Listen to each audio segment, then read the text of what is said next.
आज हम अपना नेक्स्ट कंट्रोल स्टार्ट करेंगे, combo box control. Combo box control का बेसिकली इस्तेमाल हो बिल्कुल वैसे ही है जैसे रेडियो बटन का इस्तेमाल है। इसमें चार पांच ऑप्शन है, उसमें से आपने एक ऑप्शन चूज करना है, लेकिन इसकी जो अपीयरेंस है वो डिफरेंट है। ठीक है। और मतलब रेडियो बटन ने तो, अगर फर्ज करें आपके पास कोई 8-10 ऑप्शन है या कोई 100 या 200 ऑप्शन है, तो फिर रेडियो बटन तो फिजिबल नहीं होते ना। फिर इतने सारे कंट्रोल्स बनाना, उसमें से एक सिलेक्ट करना है। कॉम्बो बॉक्स में ये स्पेशलिटी की छोटी सी थोड़ी सी स्पेस के अंदर बहुत सारे ऑप्शन इसके अंदर आ जाते हैं। इसमें मतलब dozens, hundreds and thousands of options भी आ सकते हैं। तो अब कॉम्बो बॉक्स ये है हमारे पास। ये इसको ड्रॉप डाउन लिस्ट भी कह सकते हैं। ठीक है। इसको हम रन करके देखते हैं।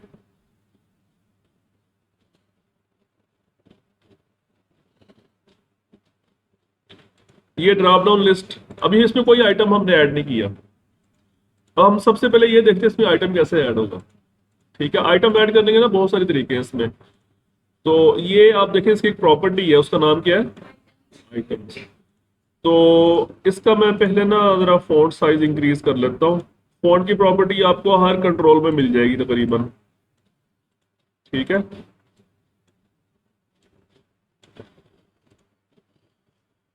ये जो फॉन्ट साइज में इंक्रीज करता हूँ ना, ये जस्ट जस्ट आप लोगों के डिस्प्ले के लिए है। अदरवाइज जब रियल प्रोफेशनल एप्लीकेशन बनाएंगे फिर इसका फॉन्ट साइज इंक्रीज नहीं करना पड़ता। ठीक है। तो हम इस आइटम्स की प्रॉपर्टी में चलते हैं। ये प्रॉपर्टी आपको यहां से भी मिल जाएगी, और इसके अलावा आप इस कंट्रोल पे क्लिक करें, छोटा सा एरो नजर आ रहा है आपको ऊपर, ये इससे हम कहते हैं स्मार्ट टैग। कंट्रोल्स के ऊपर एक छोटा सा जो एरो आ रहा होता है, इसे हम स्मार्ट टैग कहते हैं। यहां से भी आपको काफी सारी चीजें मिल जाती हैं। तो आइटम्स की प्रॉपर्टी बहुत ज्यादा इस्तेमाल होती है। इस पे क्लिक करें तो ये इसने एक बॉक्स ओपन कर दिया। क्या लिखा है इसमें, enter the strings in the collection, one पर लाइन। ठीक है। तो आप यहाँ पे कुछ आइटम्स वगैरह लिखते हैं, मैं कुछ कंट्रीज के नाम लिख देता हूँ।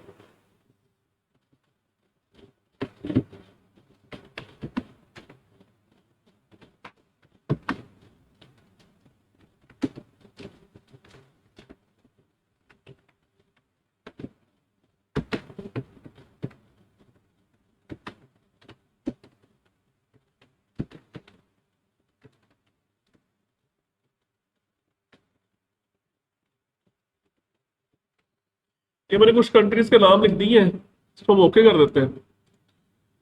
एक लाइन में एक आइटम का नाम लिखेंगे आप। ठीक है। अब इसको रन करते हैं तो ये देखें हमारे पास डिस्प्ले आ गया है। ठीक है, समझ आ गई। इसमें से हम यूजर जो है वो एक आइटम सेलेक्ट कर सकते हैं। फॉन्ट साइज इसका जरा कम कर लेते हैं, ये बहुत ज्यादा हो गया है।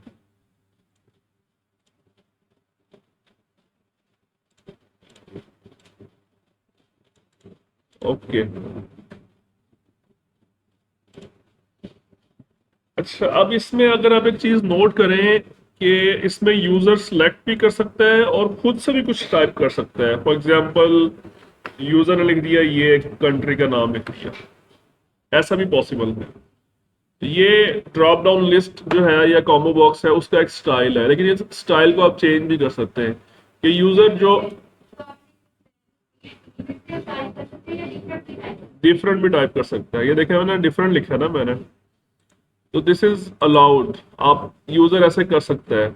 लेकिन अगर आप चाहते हैं कि यूजर को अलाउ ना हो, कि जो वैल्यूज मैंने ड्रॉप डाउन में दी है सिर्फ वही सिलेक्ट हो, तो फिर इसकी एक प्रॉपर्टी है, उसका नाम है drop down style. Drop down, ये प्रॉपर्टी यहाँ पे दी हुई है, ड्रॉप डाउन स्टाइल। तो ये बहुत इंपॉर्टेंट प्रॉपर्टी है। इसको हम सेट कर देंगे ड्रॉप डाउन लिस्ट पे। बाय डिफॉल्ट ये होती है ड्रॉप डाउन पे, तो इसको अब ड्रॉप डाउन लिस्ट पे सेट करते हैं। अब इसको रन करके देखें तो अब देखें यूजर यहाँ पे टाइप नहीं कर सकता, क्लिक ही नहीं कर सकता, यहाँ पे कर्सर नहीं आएगी यहाँ पे। समझ आ गई बात ये। ओके। उसके बाद इसमें एक और वैल्यू होती है सिंपल। ये इस तरह से आपको डिस्प्ले नजर आएगा इसका, यहाँ पे ऐसे ना। फॉर एग्जाम्पल मैंने लिखा यूनाइटेड, तो ये इस तरीके से डिस्प्ले आ जाएगा। अच्छा, ये जो सर्च कर रहा होता है ना डाटा, ये शुरू वाले कैरेक्टर्स की बेस पे सर्च कर रहा होता है। अगर जी ऑर्डर्ड, हाँ मतलब फॉर एग्जांपल अगर मैंने यूनाइटेड स्टेट्स ऑफ अमेरिका लिखना है तो मुझे यू लिखना पड़ेगा, तो फिर वो सामने आएगा। अगर मैं डायरेक्ट अमेरिका लिखता हूँ तो फिर सामने नहीं आएगा। मतलब इसकी जो सर्चिंग होती है वो फ्रॉम लेफ्ट साइड होती है। अच्छा, तो ये सिंपल वाली मोड समझ आ गई आपको? ये भी एक तरीका है। इसमें से जो आपको चाहिए, इसमें से नॉर्मली ये वाली मोड इस्तेमाल होती है बहुत ज्यादा, ड्रॉप डाउन लिस्ट वाली। ठीक है, ओके।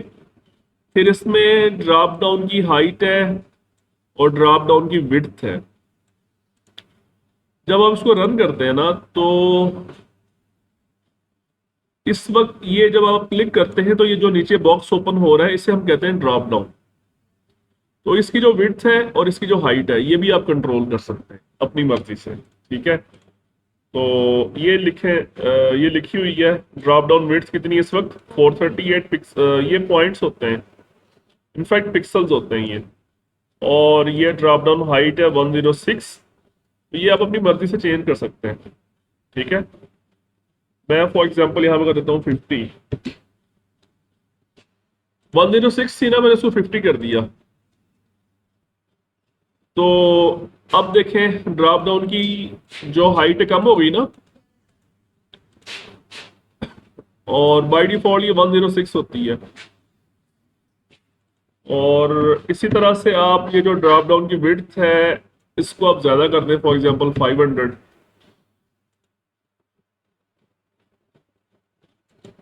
तो ये देखें इंक्रीज हो गई है। ओके, मैं वापस इसको ओरिजिनल जो है कर देता हूं। मैक्स ड्रॉप डाउन आइटम्स, इसका क्या मतलब है? Max drop down items, drop down items ये कितने आ रहे हैं अभी? 1 2 3 4 और 4 8, 8 आ रहे हैं। जो डिस्प्ले 8 आइटम्स का आ रहा है, वैसे तो सारे नीचे आ रहे हैं, लेकिन जो करंट डिस्प्ले आ रहा है वो कितने आ रहे हैं? तो आप इसमें कम ज्यादा भी कर सकते हैं। ये है property max drop down items, ये 8 है ना, आप 4 कर दें इसको। अब देखें, ये देखें अब 4 हो गए। ठीक है, इसमें एक प्रॉपर्टी है सॉर्टेड की, इसको हम देखते हैं। सॉर्टेड की प्रॉपर्टी आपको डिजाइनर में नहीं मिल गई, बल्कि यहाँ पर है डिजाइनर में। कुछ प्रॉपर्टीज ऐसी होती हैं जो डिजाइनर में नजर नहीं आती, यहाँ पे प्रॉपर्टीज विंडो में नजर नहीं आएगी, आपको कोड में जाकर नजर आती है। खैर सॉर्टेड यहाँ पर है। सॉर्टेड अगर ट्रू कर देंगे तो क्या होगा? अल्फाबेटिकली सॉर्ट हो जाएगा। ठीक है, अब देखें डाटा सॉर्ट ही हो गया हमारा। अच्छा, अगर आप इसमें वैसे कॉम्बो बॉक्स के अंदर की बहुत बड़ी कमी है कि इसके अंदर जब यूजर सर्च करता है ना, तो ये मैंने अभी आपको इस बात समझाई है कि वो शुरू से मैच करना स्टार्ट करता है लेफ्ट साइड से। यानी अगर मैंने अमेरिका अमेरिका मैंने फाइंड करना है तो मुझे यू से लिखना पड़ेगा। अगर मैं ए लिखूंगा फिर वो नहीं आएगा। ये देखें, सर्चिंग ये जो होती है ना, ये दो तरह की होती है। एक होती है स्टार्ट कह सकते हैं उसको, और एक हो सकती है कंटेन्स सर्च।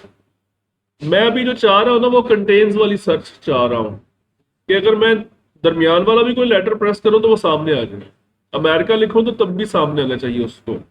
तो इसमें वो चीज नहीं है कॉम्बो बॉक्स के अंदर कंटेन्स वाली, इसके अंदर स्टार्ट वाली जो है ना फीचर है इसके अंदर। ठीक है, खैर उसका भी तरीका है, उसको हम इम्प्लीमेंट कर सकते हैं।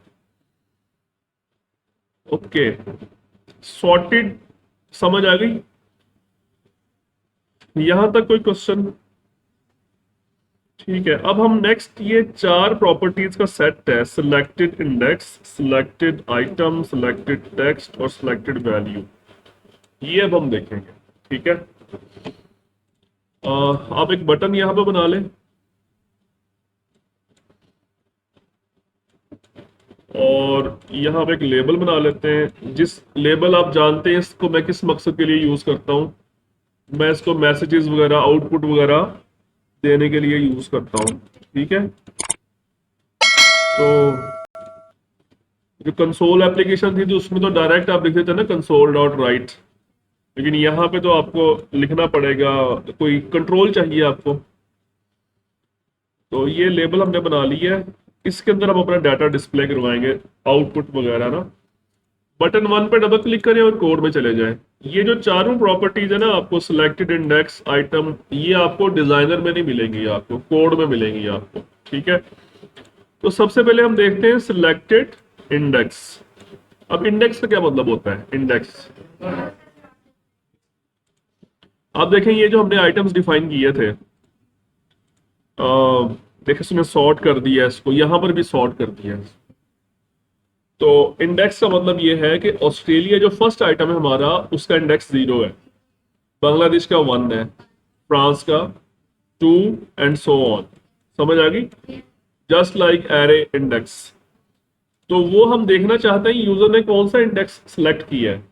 ठीक है, तो हम यहां पे लिखते हैं label 1 dot text is equal to combo box 1 dot selected index. Dot to string कर दें, बिकॉज सिलेक्टेड इंडेक्स जो है वो इंट प्रॉपर्टी है ना।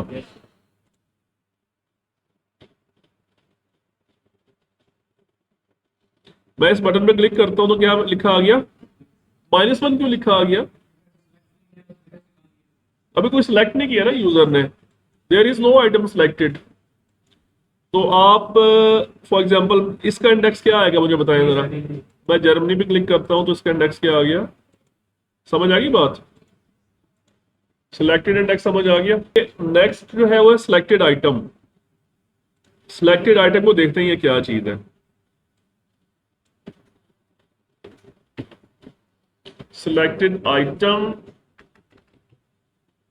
और इस पे अब देखें एरर आ रहा है। एरर क्यों आ रहा है? Basically selected item is a type of object. ये ऑब्जेक्ट क्लास का ऑब्जेक्ट है, तो इसका मतलब ये है कि ये टेक्स्ट प्रॉपर्टी, ये स्ट्रिंग है, ये ऑब्जेक्ट टाइप की है, इस वजह से ये एरर आ रहा है। तो हम इसके साथ टू स्ट्रिंग लगा देते हैं, तो वो उस आइटम को स्ट्रिंग फॉर्मेट में कन्वर्ट कर देगा। ठीक है, अभी आ गया एरर। ये मैंने अभी कोई सिलेक्शन नहीं की थी तो एरर आ गया। एरर क्या लिखा हुआ है? Object reference not set to an instance of object.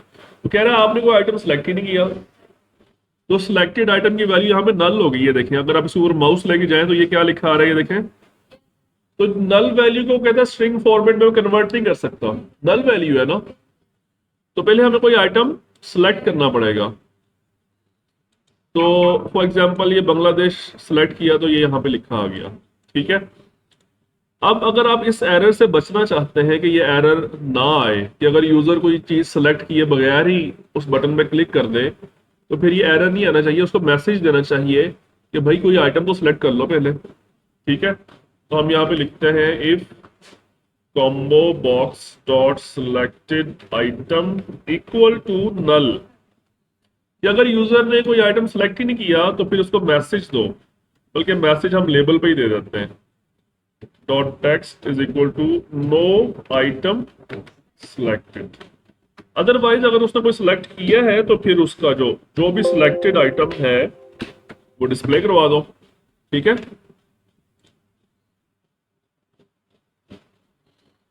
अब अगर यूजर इस पर सिलेक्ट किए बगैर ही यहाँ पे क्लिक करेगा तो एरर नहीं आएगा। हमने उस एरर को हैंडल कर लिया। ठीक है, अच्छा यहाँ पे एक और चीज है कि जो सिलेक्टेड आइटम की प्रॉपर्टी है ना, ये इसके अंदर ऑब्जेक्ट होता है। अभी तो हमने उसमें रखा क्या है, हमारे जो आइटम्स हैं वो किस टाइप के आइटम्स हैं, ये सारे आइटम्स किस टाइप के हैं, ये स्ट्रिंग्स हैं, इसलिए उसने उसको इजीली कन्वर्ट कर दिया स्ट्रिंग में। लेकिन सम टाइम कोई ऐसा ऑब्जेक्ट भी होता है जो स्ट्रिंग में कन्वर्ट नहीं होता, तो फिर वो वहां पर भी आपको स्ट्रिंग पे भी एरर देगा। जी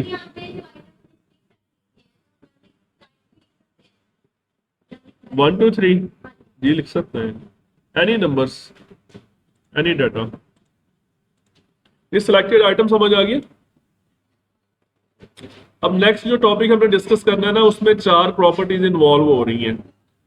एक डाटा सोर्स है, एक डिस्प्ले मेंबर है, वैल्यू मेंबर है, और सिलेक्टेड वैल्यू है। इन चारों को हमने इकट्ठा डिस्कस करना है। ठीक है, देखिए एक तो ये जो आप आइटम्स आपने असाइन की है ना, ये वाले, ये तो आपने डिजाइन टाइम पे असाइन की है, मतलब इस वाला आप डिजाइन कर रहे हैं एप्लीकेशन।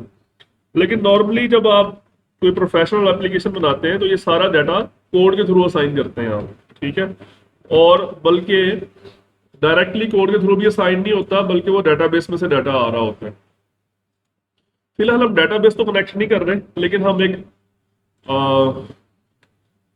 डेमो रखते हैं ऐसा, जस्ट प्रिटेंड करेंगे कि डाटाबेस से डाटा आ रहा है।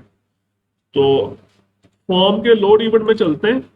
फॉर्म का लोड इवेंट, ये लोड इवेंट कब एग्जीक्यूट होता है? जब आपका फॉर्म रन होता है, मेमोरी के अंदर आता है। हम एक बनाते हैं डेटा टेबल ऑब्जेक्ट। ठीक है, ये क्लास है, उसका नाम है डेटा टेबल। ठीक है, और इसका काम क्या है? इसके अंदर डाटा एक टेबल की शक्ल में स्टोर होता है, जैसे रोज और कॉलम्स होते हैं वैसे। हम इसका एक ऑब्जेक्ट बनाते हैं, उसका नाम क्या रखा हमने? डीटी, या जो भी आप नाम रखना चाहे रख दें, और उसके बाद ये हमारा ऑब्जेक्ट बन गया। ठीक है, अब पहले हम इसे कॉलम्स डिफाइन करेंगे। डिफाइन कॉलम्स, तो कॉलम हम जस्ट एक ही बनाएंगे इसका, dt dot columns dot add. Column का नाम क्या रखना है आपने? फॉर एग्जांपल हमने क्या नाम रखा उसका? कंट्री। उसके बाद एक कॉमा लगाना है, और यहाँ पे एक फंक्शन है टाइप ऑफ। आप बताएंगे ये मेरा कॉलम जो है वो किस टाइप का है। हम यहाँ पे क्या लिख रहे हैं? स्ट्रिंग। ठीक है, इस तरह से आप जितने चाहे उसमें कॉलम्स ऐड कर सकते हैं, लेकिन फिलहाल जस्ट एक कॉलम है।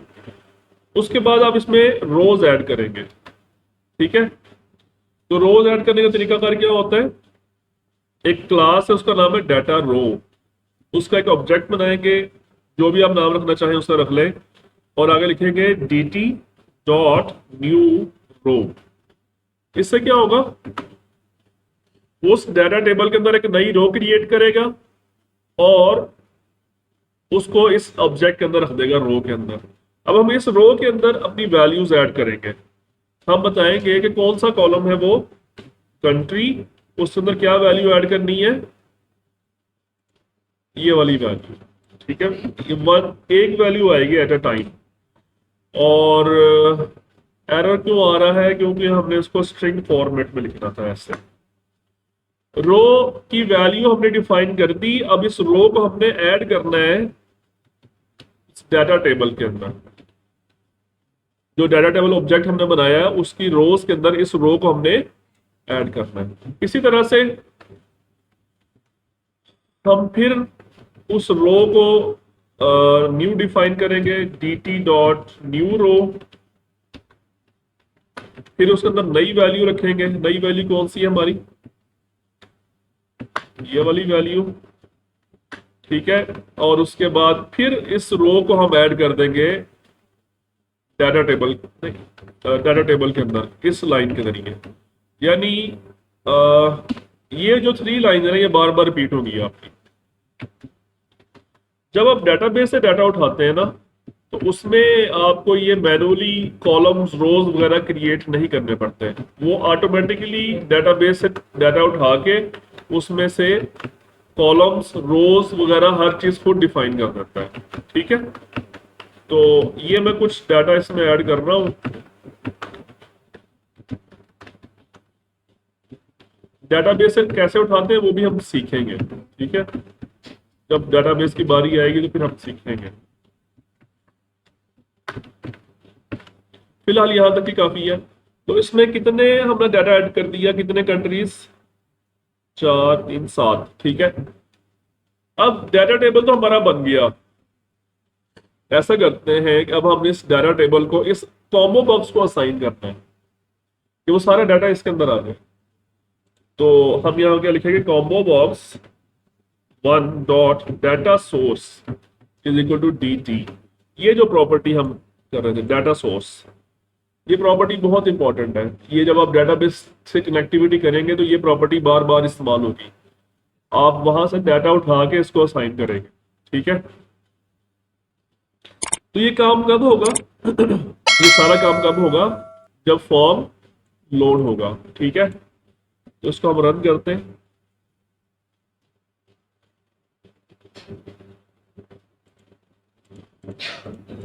ये डाटा इसके अंदर नहीं आया, उसकी रीजन क्या है? हमें एक और काम करना पड़ता है, हमें इसका एक डिस्प्ले मेंबर डिफाइन करना पड़ता है। क्या डिफाइन करना पड़ता है? कि जो डाटा टेबल इसको आपने असाइन किया है उसमें से कौन से कॉलम का डाटा डिस्प्ले करवाना है। आपने इसके अंदर एक ही कॉलम बनाया था, क्या नाम था उस कॉलम का? ये देखें, क्या नाम था उसका? तो हमें बताना पड़ेगा इस कॉलम का डाटा डिस्प्ले करो। ठीक है, उसके बाद इसको स्टार्ट करें। अच्छा जी, अब ये कुछ इस तरीके से हमारे सामने डाटा आ गया है। डाटा रो व्यू ऐसे नहीं इसको आना चाहिए था। हम ऐसा करते हैं कि ये डाटा सोर्स की प्रॉपर्टी बाद में लिखते हैं, डिस्प्ले मेंबर की। अब देखें ये डाटा आ गया हमारे पास। तो अब आपको डाटा सोर्स और डिस्प्ले मेंबर को समझ आया। डाटा सोर्स को जरूरी नहीं होता कि आपने कोई डाटा टेबल का ऑब्जेक्ट ही असाइन करना होता है। इसको कोई लिस्ट ऑफ स्ट्रिंग्स भी असाइन की जा सकती है। लिस्ट ऑफ स्ट्रिंग हमने बनाना सीखी थी इस तरह से। ठीक है, तो खैर अभी एक और चीज हमने देखनी है और वो है वैल्यू मेंबर, ये वाली प्रॉपर्टी। ठीक है, वैल्यू मेंबर को समझने के लिए हम ऐसा करते हैं कि इसमें एक और कॉलम का इजाफा करते हैं। उसका नाम हम रख लेते हैं आईडी, और उसकी डाटा टाइप क्या होगी? इंट। और जब हम इसमें कंट्री ऐड करेंगे तो साथ ही हम उसमें आईडी की वैल्यू भी ऐड करेंगे। आईडी हम इसकी फॉर एग्जांपल दे देते हैं 1। बांग्लादेश की आईडी हम दे देते हैं सपोज 2। ये this is not selected index, ये इंडेक्स की बात नहीं हो रही यहाँ पे, ये वैल्यू असाइन कर रहे हैं। वैल्यू कोई भी असाइन हो सकती है। ठीक है, ये तो मैं खुद से 1 2 3 दे रहा हूँ, लेकिन आप कोई सी भी वैल्यू दे सकते हैं। फॉर एग्जाम्पल इंडिया की वैल्यू मैं 55 लिख देता हूँ, 5 नहीं देता। ठीक है, this is different from index.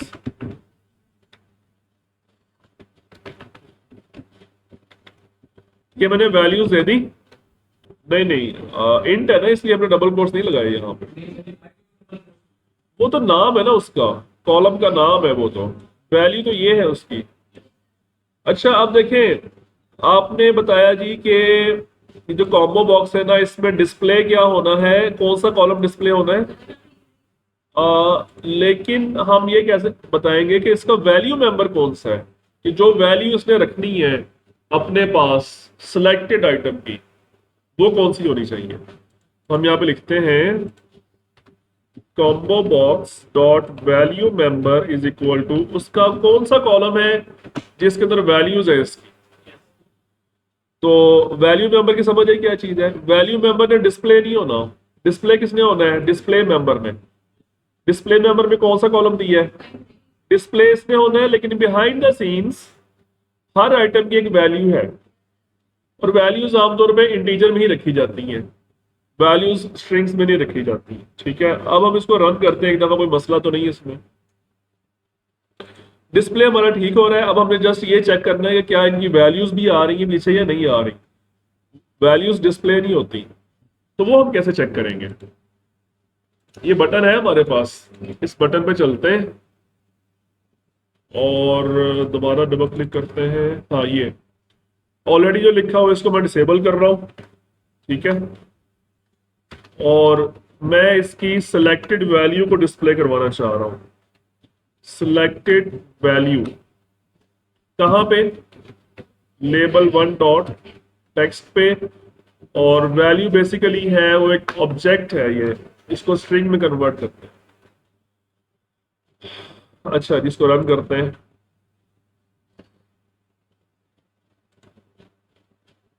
क्या लिखा आ गया? जर्मनी के लिए क्या लिखा आ गया, और इंडिया के लिए क्या आएगा? तो हमारा ये सिनेरियो परफेक्टली वर्क कर रहा है। ये आपने 4 प्रॉपर्टीज का इकट्ठा इस्तेमाल होते देखा, data source, display member, value member, selected value. ठीक है, समझ आ गई बात?